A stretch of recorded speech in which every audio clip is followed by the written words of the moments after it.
La Cueva de Chauvet es una página web, revista de cine online, que nació en el año 2014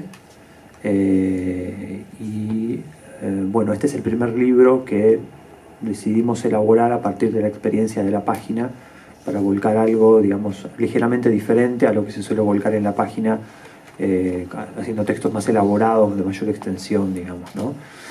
La página es de la ciudad de La Plata, nosotros estamos radicados allí.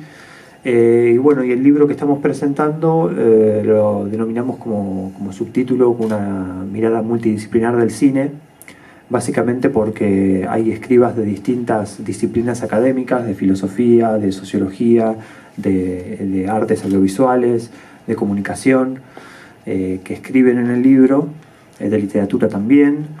Y cada uno desde la perspectiva, digamos, de su formación de carrera, podríamos decir, escribe sobre determinados temas, sobre determinadas películas.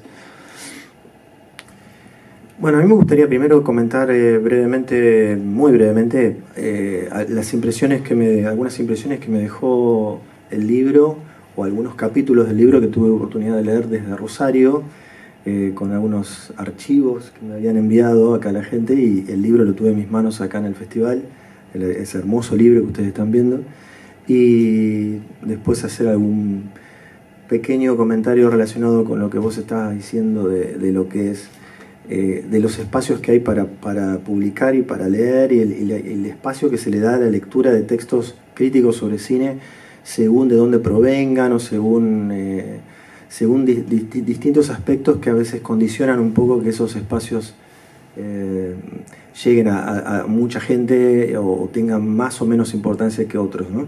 Bueno, con respecto al libro, fíjense, es un apunte donde había anotado algunas cosas que me habían gustado y que me habían impresionado de algunos artículos del libro, donde encontré gente que conozco como David Aubiña y gente que no conocía, y ahí me sorprendió, entre otras cosas, esa combinación entre el saber académico, el análisis o la reflexión más académica, más propia de un ensayo o de un trabajo universitario, con textos más sencillos, más accesibles.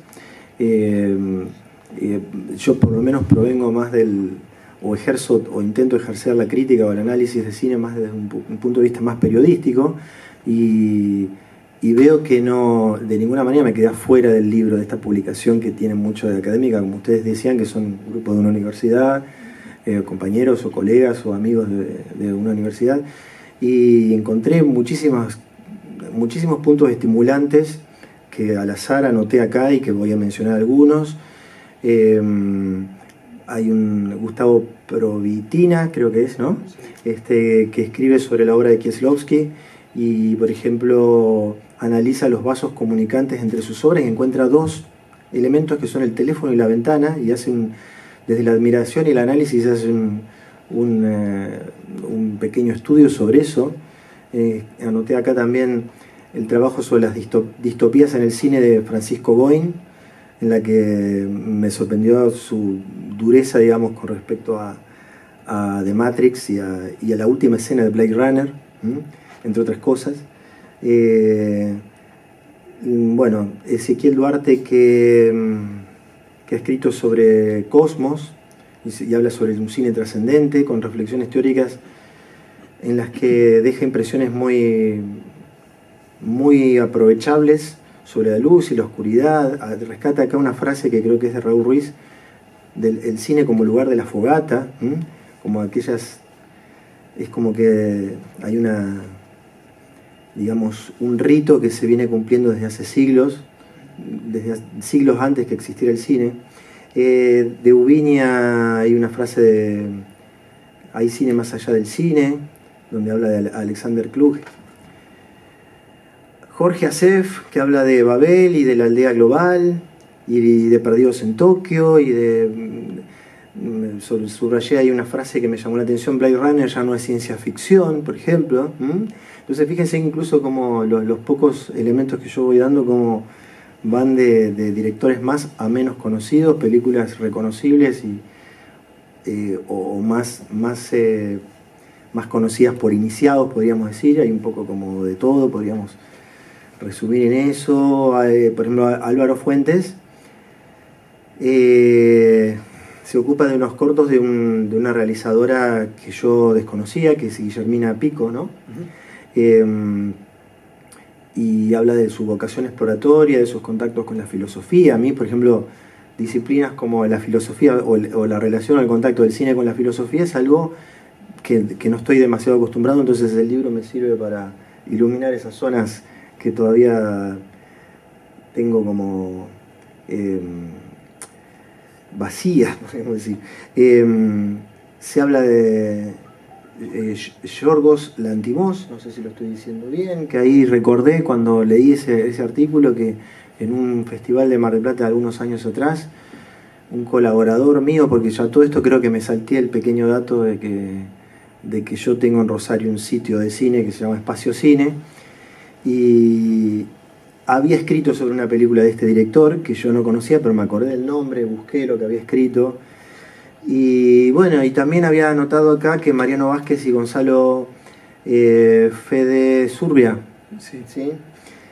Hablaban de las redes sociales que no son neutras ni inocuas respecto de la política y la economía global. Fíjense que también el libro interviene en algunas discusiones que van más allá de la cinefilia medio vacía, sino que también se meten en algunas cuestiones que podríamos considerar políticas o en zonas polémicas. Y bueno, encontré mucho material interesantísimo para leer. Lo encontré distinto a otros libros de cine que suelo leer mucho porque me gusta.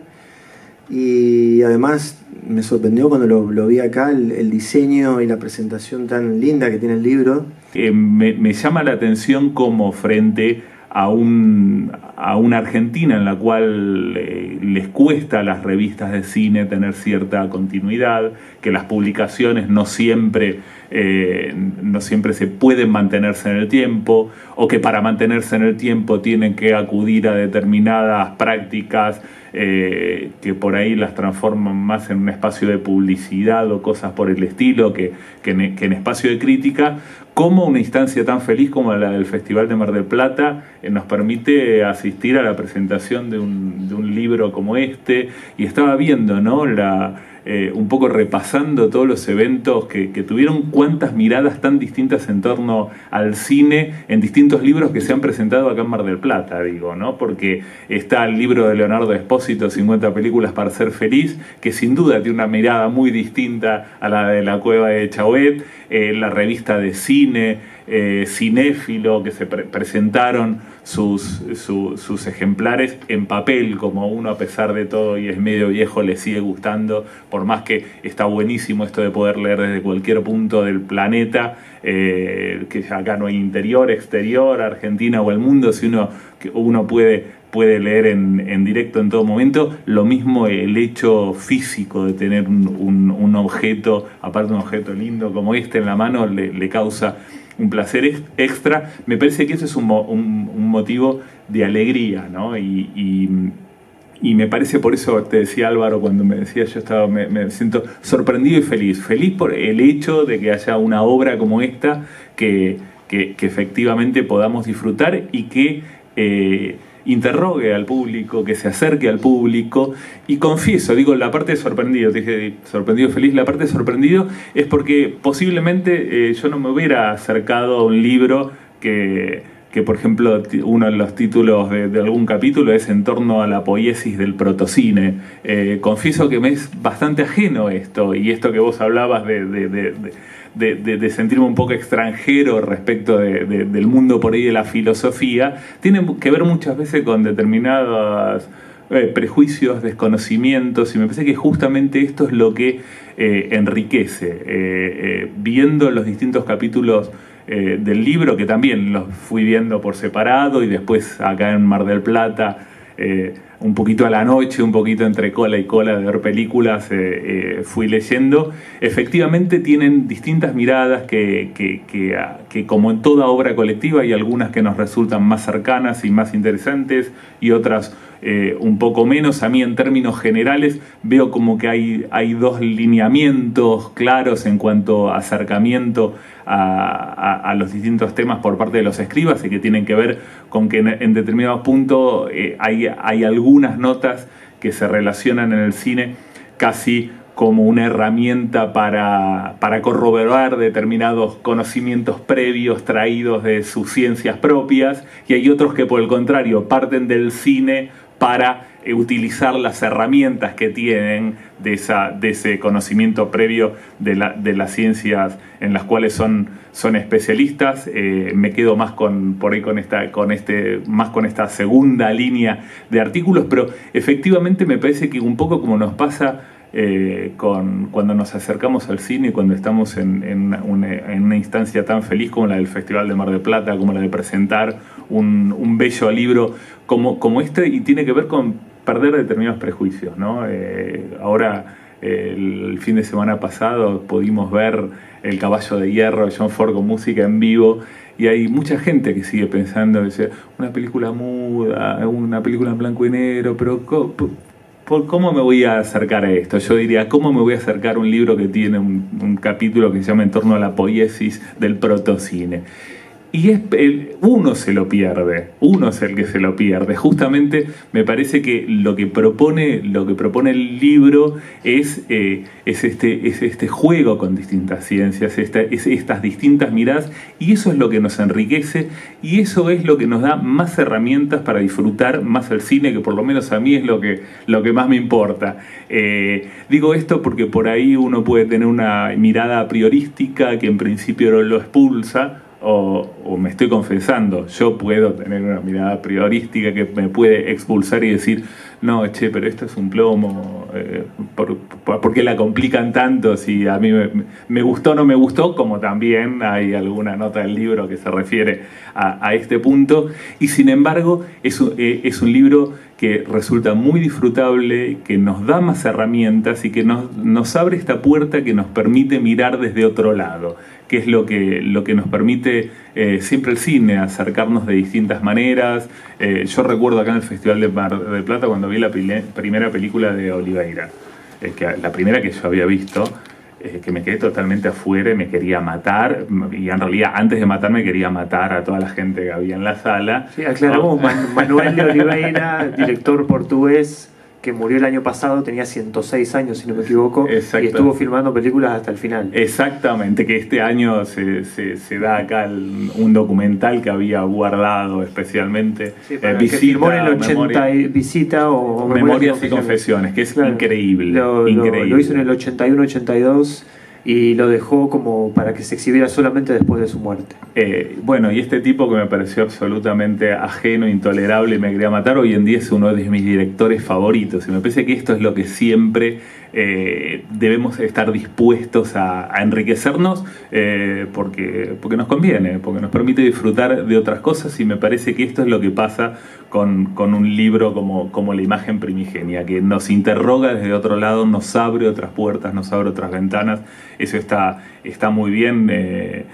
Está pensando cómo conviven dentro del libro miradas tan distintas. Estaba pensando en el artículo de Álvaro Fuentes. A mí me gusta y lo quiero nombrar porque aparte es amiga de la Casa de la Autopista del Sur, que es Julieta Lausela, que escribe sobre el desafío de preservar lo que es nuestro cine argentino en la era digital, y algo que también tiene que ver con el festival, ¿no? De la posibilidad de ver películas en fílmico y cómo la memoria del cine argentino se ha perdido casi totalmente, ¿no?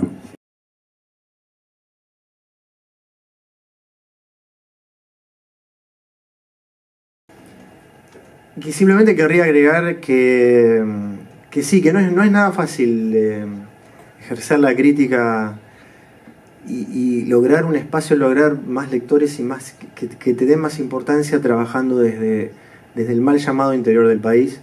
Y yo me acuerdo, simplemente voy a decir esto y después los escucho a los demás, y me gustaría escucharlos a ustedes también, si si se da la oportunidad. Pero me acuerdo que el año pasado, en una de esas mesas sobre la crítica que vos decís que suele haber en el festival, yo pregunté, no sé si estarían ustedes, algunos de ustedes presentes, les pregunté si, porque para mí es toda una cuestión esa, ¿no? Muchos críticos de cine están muy atentos al cine marginal, al cine de países, digamos, extraños, periféricos. Sí, extraños sería medio despectivo, ¿no? Pero que sí, de países que cuyo cine no se suele ver mucho, no es fácil acceder, a directores poco conocidos o nuevos. Y yo les preguntaba si tenían ese mismo interés por buscar y leer textos críticos que no sean los de siempre, que no sean los de sus colegas conocidos o los colegas extranjeros que ellos respetan, que a veces en críticos no conocidos o muy jóvenes o que no tienen una gran repercusión en las redes sociales, a veces hay textos impecables. Yo me sorprendo mucho porque la web permite esas cosas, y a veces me da la impresión de que no, de que esa misma apertura que tienen para buscar y ver películas muy diversas, programar películas muy diversas, etcétera, no sé si la tienen para leer o buscar textos de gente que no tiene todavía, por lo menos, el prestigio que a lo mejor algunos de ellos esperan que tenga para dedicarle 10 minutos o 15 minutos a leer algo de esa gente. Y pasa mucho con el interior del país, con el mal llamado interior del país, que incluso a veces uno viendo en algunas películas argentinas la mirada que se tiene sobre el interior. Yo no quiero mencionar por lo menos en este momento ninguna, pero en este mismo festival vi alguna que me chocó un poquito, es la mirada que tenían sobre ciertas personas, porque es un documental del interior del país. Me parece que también a veces hay como una mirada un poco paternalista, un poco como diciendo, siempre es como que están un poco en un grado inferior, un grado de conocimiento inferior, o de preparación más inferior. Y una vez un crítico me hizo una observación que me parece interesante, que los críticos porteños están más mirando hacia afuera de la Argentina que hacia el interior de la Argentina. Eso a lo mejor puede ser una cuestión que después se puede llegar a discutirla acá, si les parece. Sí, pensaba que también hay una dificultad que es la barrera idiomática. Digo, estamos acostumbrados a ver películas de Tailandia, de Filipinas, por mencionar dos ejemplos que se me ocurren muy claros, ¿no? Con directores, está Pichatpong en el caso de Tailandia, está Lab Díaz, entre otros, ¿no? En el caso de Filipinas, hay una película de Lab Díaz en este festival. Ya la dificultad pasa cuando, digamos, si uno quisiera buscar qué se escribe sobre cine en Filipinas o en Tailandia, que tiene la dificultad justamente de la barrera idiomática, ¿no? Difícilmente uno hable tagalog o tailandés, ¿no? Pero también es cierto, y eso se vio en la charla que hubo ayer sobre la crítica, el estado de la crítica y demás, que es como vos decís, se plantean discusiones un poco arcaizantes en cierto sentido, y también que refieren fuertemente a los centros de poder cinematográfico, diríamos. Se estaba hablando, se planteó el debate famoso entre los Cahiers du Cinéma y la revista Positif en Francia, por ejemplo, ¿no? Y en un momento uno de los críticos, un portugués, no recuerdo el nombre ahora, él decía: no puede ser que estemos discutiendo esta cuestión, que en todo caso podría importarle a los franceses como mucho, pero que nosotros estemos discutiendo Cahiers du Cinéma versus Positif es un poco irreal en cierto sentido, ¿no?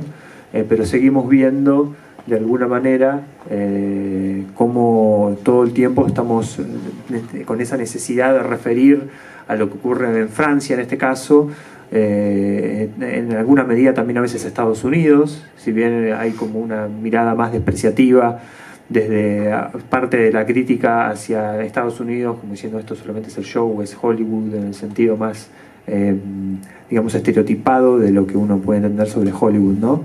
El prestigio intelectual es muy francófilo en la Argentina, y eso se nota también en la crítica de cine. Y en algún punto sería interesante que hiciéramos más el ejercicio de ver el propio interior del país, como decías vos, y un poco menos, no menos necesariamente, pero tratar de que no haya una desproporción respecto a cuánto leemos y a cuánto miramos a los franceses, por ejemplo, respecto de cuánto leemos y cuánto miramos y cuánto investigamos a lo que escribimos en la misma Argentina o en los países vecinos también. Ahora, no sé si Fernando, el porteño de la mesa... Me siento aludido, tenía alguna cuestión.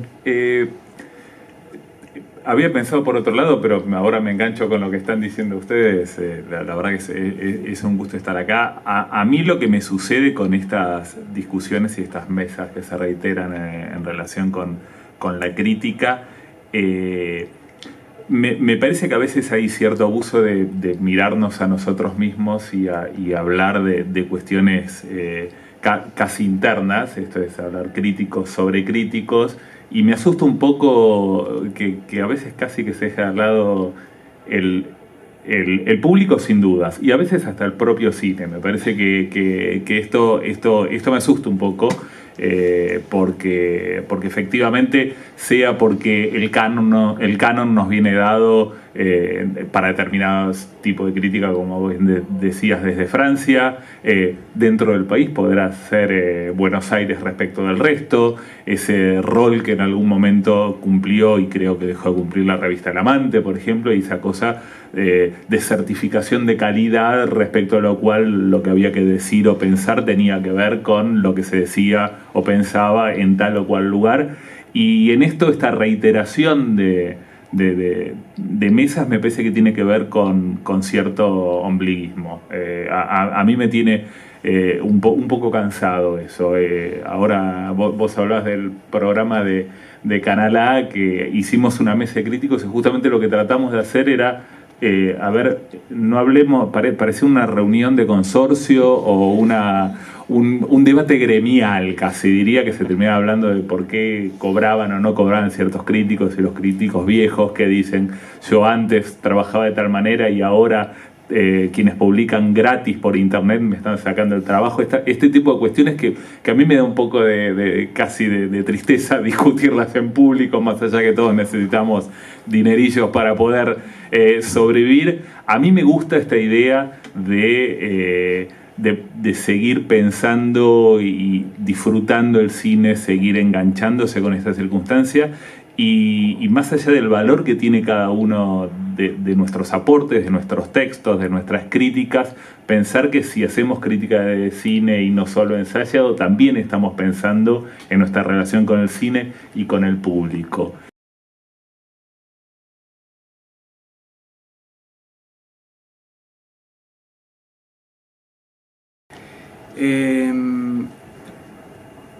Básicamente, bueno, primero les cuento y después pasamos el tráiler.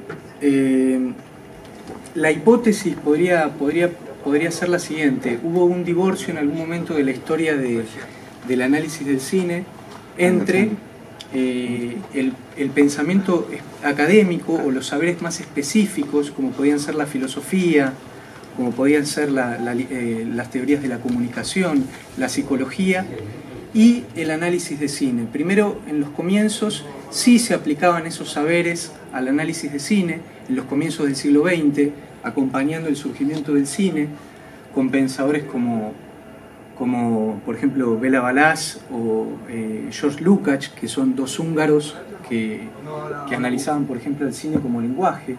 ¿Se me escucha? Sí. Analizaban el cine como una forma de lenguaje, o por ejemplo Lukács, que decía que diferenciaba las cuestiones esenciales entre el cine y el teatro. Entonces, de alguna manera estaba haciendo estética, ¿no? Filosofía del arte, porque trataba de pensar, decía que el teatro era presente vivo y por lo tanto era un arte trágico, mientras que el cine era repetición técnica, ¿no? O bueno, un poco una idea parecida a la que después va a plantear Benjamin de la Escuela de Frankfurt unos años después, un alemán. Otros pensadores importantes fueron los frankfurtianos, que juntaban psicología y cine, hacían un análisis acerca de las influencias que tenía el cine en las masas, por ejemplo, Siegfried Kracauer. Todo esto en la primera mitad del siglo XX. Después apareció una escuela de crítica, que fue la escuela francesa, con Bazin a la cabeza, que yo digo que Bazin fue el último ontólogo del cine, es decir, todas estas eran ontologías del cine, reflexiones acerca de lo que el cine es, ¿no? Desde distintos enfoques teóricos. Pero con Bazin se da que él es el último de los ontólogos, explica el cine en términos de realismo de la imagen, y a partir de Bazin los que le siguen de la escuela francesa producen lo que yo llamo el giro subjetivista de la crítica, una crítica más volcada a la impresión subjetiva que genera la película, es decir, la pasión del espectador volcada al análisis, de alguna manera. Ese paradigma de la crítica subjetiva, esa que fetichiza a los directores, que se apasiona con una película, que expresa bronca, odio, malestar cuando ve una película y demás, es la que de alguna manera prevaleció en la segunda mitad del siglo XX, y bueno, que tiene que ver con este giro subjetivista de la crítica y este final de las grandes ontologías del cine. Bueno, un exponente de ese giro subjetivista es Serge Daney, que dice que, bueno, que el cine debe ser analizado desde la biografía personal de cada uno. El cine nos llena de recuerdos, de emociones y demás. Y bueno, y al día de hoy que ese paradigma es el vigente. En la Argentina fue muy fuerte ese paradigma, por ejemplo, en la revista El Amante, ¿sí? La revista quizás más emblemática de crítica de cine nacional. Bueno, sería demasiado ambicioso, demasiado pretencioso decir que con este libro nosotros queremos reontologizar la mirada, digamos, ¿no? Volver a pensar lo que es el cine. Pero de alguna manera está esa vocación. Como les traté de comentar, bueno, yo tenía un PowerPoint que también hace 5 minutos, no, ya está habilitado, 20 minutos decidí no pasarlo. Todo esto estaba en un PowerPoint. Ya dije mucho, los voy a dejar. Pero bueno, en definitiva, la estructura de secciones de este libro habla un poco también de ese intento de volver a pensar el cine en términos de la pregunta de qué es el cine.